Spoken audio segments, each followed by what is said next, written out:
L'humanité ne cesse d'évoluer et plusieurs questions l'entourent. Aujourd'hui à InfoChoc, nous allons répondre à l'une d'entre elles.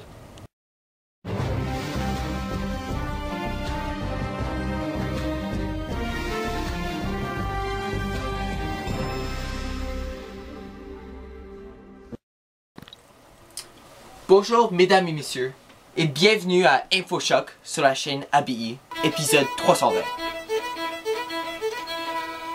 Je suis Michel Johnson, votre reporter. Aujourd'hui, ma coéquipière Tamil et moi allons tenter de répondre à une question que l'un de nos partisans nous a envoyée par courrier électronique. La voici. La fin de l'humanité telle qu'on la connaît arrive-t-elle? Demandant au public. Non. Absolument pas.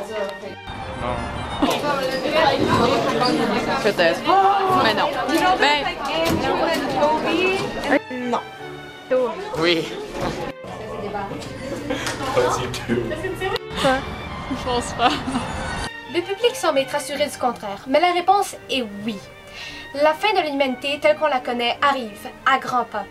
Mais pas pour les raisons classiques telles que les extraterrestres ou les météorites qui détruiront la Terre. La fin de l'humanité telle qu'on la connaît est issue d'une seule et unique chose, la technologie. Pendant ces quelques dernières décennies, nous avons pu observer l'évolution de la technologie dans notre vie de tous les jours. Toutes ces technologies font vraiment une différence dans nos vies, car elles nous procurent un service positif. Mais il y a toujours un envers à la médaille. Le téléphone portable en est un exemple. 64% des jeunes de 15 à 29 ans en possèdent un. On l'utilise pour parler à distance, pour des codes d'urgence et encore plus souvent afin de texter. Mais il existe encore plus d'usages. Il peut s'avérer vraiment utile dépendant des situations, mais un produit aussi puissant et formidable doit nécessairement avoir des répercussions néfastes sur notre société. Un des effets péjoratifs du cellulaire est la perte du sens de la débrouillardise. Quand on a un cellulaire, on a toujours accès à de l'aide des autres. On n'a donc jamais l'occasion de développer son sens de la débrouillardise, car on n'a jamais à confronter des épreuves entièrement seul. De plus, on peut observer d'autres conséquences sur le corps de l'utilisateur. En effet, il y a eu beaucoup de recherches sur ce sujet, mais aucun n'a donné de résultats extraordinaires et même certains résultats se contredisent. On sait par contre que les téléphones mobiles ainsi que plusieurs autres technologies sans fil génèrent des champs électromagnétiques. Une expérience conduite par Mme Madeleine Bastide a eu pour effet de voir les conséquences d'un GMS, aussi connu comme Global System for Mobile Communication, sur le développement des poussins. Après 21 jours, les poussins exposés ont un taux de mortalité de 60%, contre 10% pour les poussins non exposés. Le téléphone portable tué dans l'œuf, le développement des poussins. Donc, même si cela n'affecte pas encore les humains, c'est une possibilité pour le futur. La raison étant pure et simple, le téléphone mobile est une technologie récente. Ça fait seulement 9 ans que le cellulaire a dépassé le 1 milliard d'utilisateurs. Les conséquences à long terme d'un objet qui génère des ondes électromagnétiques si près du cerveau sont encore inconnues à long terme. Les résultats seront seulement publiés quand nous serons vieux, ou peut-être morts. Beaucoup de jeunes de nos jours utilisent le téléphone portable pour envoyer des SMS sans cesse. On peut remarquer une baisse de l'orthographe. Ce phénomène est dû à plusieurs facteurs. Le plus notable d'entre eux est qu'avant l'apparition des cellulaires à clavier complet, il n'y avait que quelques touches. Donc, il y avait plusieurs lettres par touche, comme vous voyez ici. Par conséquent, le monde a appris à développer une orthographe simplifiée et plus courte. Donc un bon exemple de cette orthographe peut être remarqué dans la phrase « C'est quoi ça ?» Donc on peut voir que le C, c'est apostrophe ST, a été remplacé par une simple et vulgaire lettre C. Ensuite le QU du mot « quoi » a été remplacé par la lettre K et le CCD du mot « ça » a été remplacé par un S. Et on peut remarquer qu'il n'y a pas de point d'interrogation à la fin de la phrase.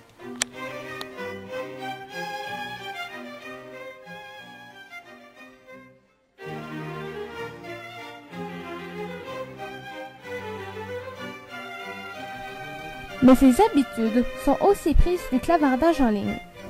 Car quand on écrit à l'ordinateur, on ne peut pas répondre à la même vitesse que si l'on parle au téléphone ou en personne. Donc, voulant parler plus vite, surtout si l'on s'obstine ou si l'on est pressé, on va utiliser certaines abréviations. Ces habitudes deviennent dominantes et lorsque l'utilisateur écrit à la main, il peut avoir tendance à utiliser cet orthographe. Ce phénomène peut être lié à une détériorisation académique, ce qui peut être perçu comme une différence avec l'humanité telle qu'on la connaît aujourd'hui.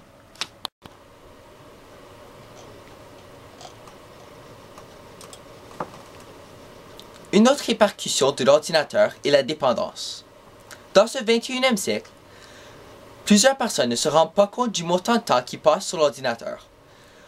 Les gens voient les minutes passer aux heures sans s'en rendre compte. Un enfant canadien passe en moyenne 9,5 heures en ligne par semaine. D'ailleurs, M. Maurice Orzac, le directeur du Centre de recherche sur la dépendance de l'ordinateur à l'hôpital McLean à l'Université Harvard, estime qu'entre 5 et 10% des surfeurs du web souffrent d'une forme quelconque de dépendance à Internet. Énorme. De même qu'il existe maintenant un centre de désintox à Seattle appelé Restart Internet Addiction Recovery Program, l'Internet est donc comme une drogue. Celle-ci ne cesse de grandir et d'attirer de plus en plus d'utilisateurs. La dépendance à cette ressource est un grave problème qui affectera sans doute encore plus de gens dans le futur. Donc, avec cette logique, on peut dire que les hommes du futur seront différents de nous.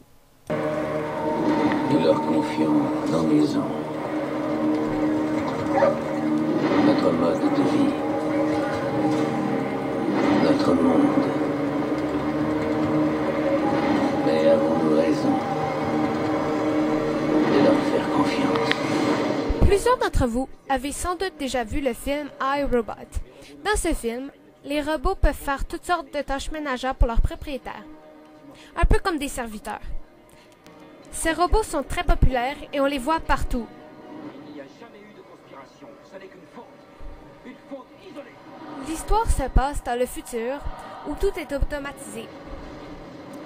À un certain stade dans le film, les robots commencent à prendre le contrôle et se rebeller. Pour le moment, les rues ne débordent pas encore de robots qui s'en vont faire les courses pour leur maître. Mais ça pourrait arriver bien plus tôt que l'on ne croit. Car malgré que l'on n'en entend pas constamment parler aux nouvelles, il y a bel et bien du monde qui travaille sur des robots. Honda a conçu le robot Asimo. Celui-ci peut marcher, courir et même vous apporter votre café. En voyant tout ce qu'Asimo peut accomplir, il est difficile de ne pas penser à iRobot. Si un jour, des robots comme ça se popularisent et sont vendus partout sur le marché, plus personne ne fera les choses par eux-mêmes, comme les tâches ménagères ou la cuisine. Ils resteront sans doute devant la télé pendant que leurs robots feront tout pour eux. Décidément, la technologie influence beaucoup les humains. C'est pour ça qu'InfoChoc a répondu oui à la question de départ. La fin de l'humanité telle qu'on la connaît approche. C'est à cause de tous ces changements causés par la technologie, tels que une orthographe et langage simplifié, des changements dans le corps et bien d'autres, que les humains du futur proche seront bien différents de nous.